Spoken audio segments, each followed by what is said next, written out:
Hi everyone, this is Neel, Raithatha, consultant audiologist and director of ClearWax. Thank you for joining me in my latest video using the iClearScope endoscope. And this is of a wax removal in a patient with a humongous ear canal. It's so big, not only in terms of the diameter, but also the length.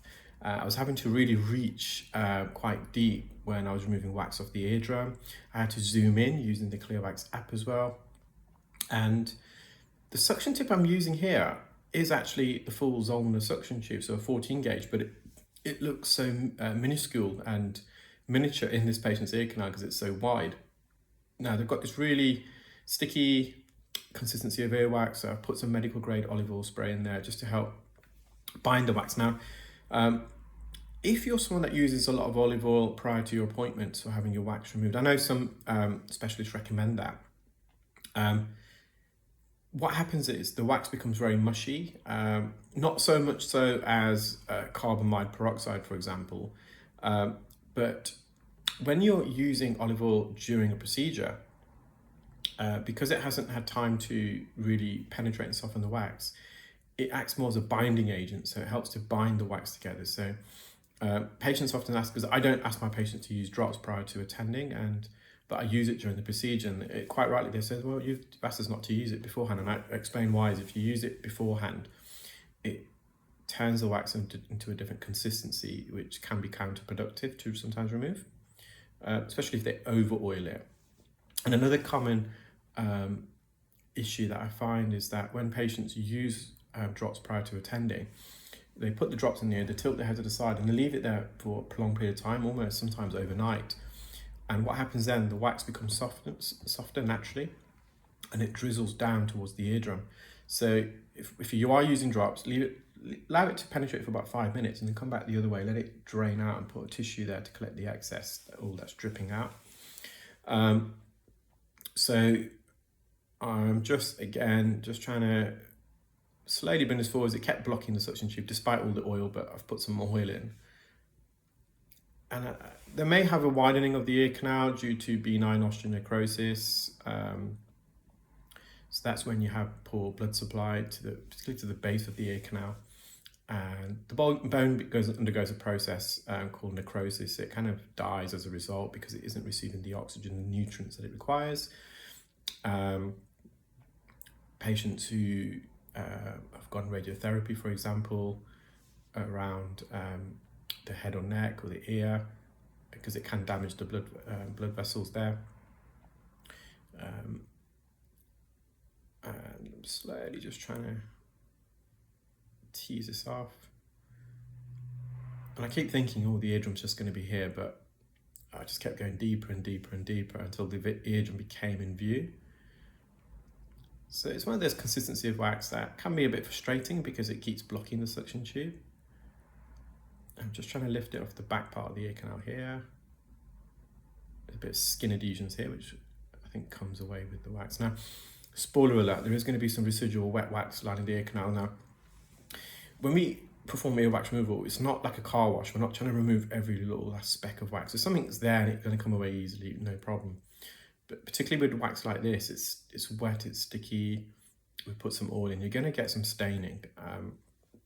If you try and over clean the ear, you're in the ear for a prolonged period of time, you can do more damage than good. So, and you could be there all day, and that's not the purpose of earwax removal. We're trying to alleviate the patient of their symptoms. So again, I'm just trying to separate this. I've used quite a lot. I think I used probably half a bottle of oil in this patient's ear because it's such a big ear canal.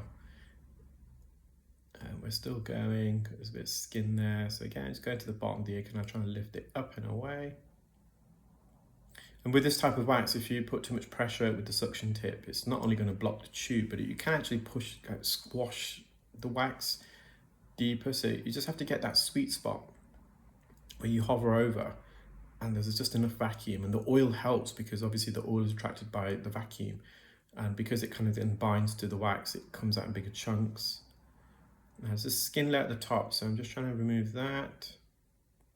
But I would classify this as a type 6, maybe 5, 6. So about 18 months ago, when I was updating our ClearWax theory course, I just started from scratch. I thought, I'm going to do it. I'm going to just, make it as comprehensive and thorough as possible. And during that process, I just came across the Bristol stool chart. So it's a stool chart which helps kind of somewhat reflects your overall health. For example, type 7 would be diarrhea, type 1 would be rock hard stool. And I thought earwax is very similar. Now, I don't think the consistency of the earwax fully, not always, reflects someone's underlying health, but because a lot of the earwax consistency is due to genetics, the ABCC11 gene, which I have time, I'll explain, but I've explained it in previous videos as well. So we sometimes get, because earwax typically is categorized as either being dry or wet, but there's much more to it than that. There's subcategories. And I thought the Bristol stool chart really worked well in terms of describing the consistency of wax. And I use it in my clinical notes. So when a patient reattends, I can look at what type of wax, the grading of wax, or how impacted it was. And it just gives me a bit of an idea of what to expect. Now we can see some of the eardrum, that blue tinge. You will see all of it once we're finished. So type 1, so I kind of, it was almost like a joke. Well, not a joke, but I kind of, I think some people found it amusing, so did I. Create the modified Bristol Cerumen chart, with type 1 being the most solid, rock solid wax, and type 7 being your kind of diarrhea type of wax, which is really horrible to remove. And then your average wax that we see in clinic is about type 4. So I would classify this as about, type 5/6. In terms of the grading, so the grading was how occluding the earwax was in the ear canal. So grade 1 is when the earwax is in between 1% and 24% blocking, so a quarter. Grade 2 is 25% to 49%, so not quite semi-occluding, but kind of a third of if you're going to do it in thirds. Type 3 is 50% to 74%, and type 4 is 75% to 100%. So this is definitely a grade 4. I mean, you can use other ways of identifying how blocked the ear canal is. But I think using the grade 1 to 4 and type 1 to 7 just really streamlines for me the note processing, which is really, really key. I think that taking good notes is really. Some patients says, "How do you remember that?" Well, it's because I always document things. It just helps. Now this is the bit, you can see the ear canal to the right, it really does narrow inwards. Although the majority of the ear canal is quite large and big, it narrows and it widens. Now the ear canal normally, the narrowest part as we approach the eardrum is probably about 0.5 centimetre away. This is only a couple of millimetres away. So there's very little, that anterior recess is so sharp and prominent, it's very hard to get in there. If the bone narrows a bit further away, it typically does. It's easier, I'm not going to say it's easy to get access in there. So I'm going to come back to that. But you can see the view you're getting, it's like, you can see it's because it's such a big ear canal. Although the endoscope is, I would say, just past the first bend, if that, you got the full visual of the eardrum in the distance there on the right hand side. So I'm just mopping up some of this. If it comes away, brilliant, but I'm not going to spend all day trying to mop this up. The patient does wear a hearing aid, so I just want to mop up as much as possible, because when you insert the hearing aid, if you've got some peripheral wax, sometimes the hearing aid, the tip where the sound bore is, it can kind of go up against the canal wall and kind of collect it and block the hearing aid and the dome and the filter. So I'm using I think I ended up using the 19 gauge suction tip, which is the narrowest one, although I am going to be launching soon a narrow one. Some ENT have requested it, so that should be ready shortly. So you can see how close the suction tip is to the bone there. It's just going to be so careful, and it is uncomfortable. I've experienced it myself. I've zoomed in, I can tell on the app. You can see the image is larger. I think I do manage to get most of it out. Now, hopefully this is going to migrate out, but because there's not much space there, we'll see. Patient could hear perfectly well. So I'm just mopping up some of the eardrum. If it comes away brilliant, I'm not going to force the issue though. Again, just zooming in.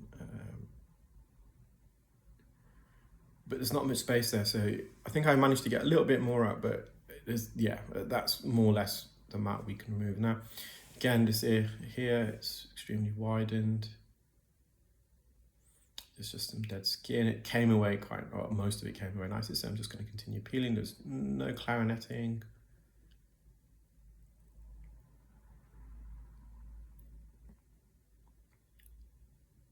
You can see the floor of the ear canal, it's quite widened here. Now you can see one of the blood vessels there. On the floor, just mopping up. So this is the region where when you're wearing a hearing aid, it can kind of glide off it, and then sometimes just block it. So I'm just giving this a mop up here at the entrance. Again, it's so sticky, so it's hard to remove all of it. And this is the cartilage portion, so we can apply a bit of pressure here. It doesn't mean you can go gung-ho, because that will still be uncomfortable for the patient. You can see how the ear canal is so wide and it goes upwards. We all have a naturally inclined ear canal. I think the average is about 32 degrees. So I'm just going to go with the suction tip. I'm going to follow it in with the endoscope. Just got to have a really steady hand here, otherwise you're going to touch the bone. There's hardly any space there.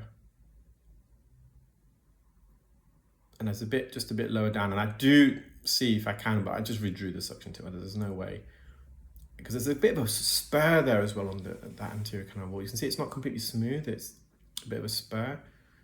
So it's me just kind of testing it out, and I thought, nah, I'm going to touch that bone, or the other side is going to touch the eardrum. Well, I hope you enjoyed that video, guys. Take care, keep well, speak soon, bye.